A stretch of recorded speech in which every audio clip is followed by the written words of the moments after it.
একটি প্রাণবন্ত তৃণভূমিতে বসবাস করত একটি খেলাধুলাপ্রিয় খরগোশ যার নাম বেনি। বেনি মজা করতে এবং তার বন্ধুদের হাসাতে ভালোবাসত।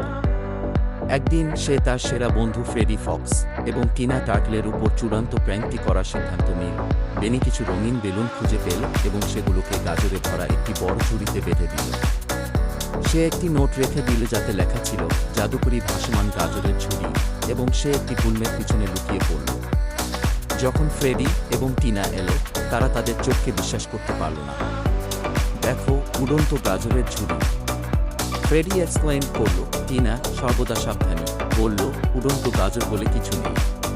কিন্তু ফ্রেডি, উত্তেজিত এবং ক্ষুধার্ত, ঝুড়িতে লাফিয়ে পড়ল গাজর নেওয়ার জন্য। হঠাৎ ঝুড়িটি ফ্রেডি সহ মাটি থেকে উঠে গেল। বেনি এত হাসল যে সে প্রায় শ্বাস নিতে পারছিল না।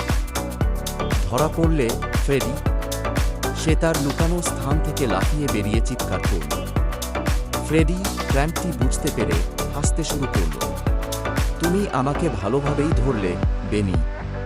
টিনা বড় হাসি দিয়ে বলল, পরের বার বেনি আমরা তোমাকে ধরব। এবং সেই দিন থেকে বন্ধুরা পালাক্রমে একে অপরের উপর মজার প্র্যাঙ্ক করত, তৃণভূমিকে হাসি এবং আনন্দে ভরিয়ে তুলত।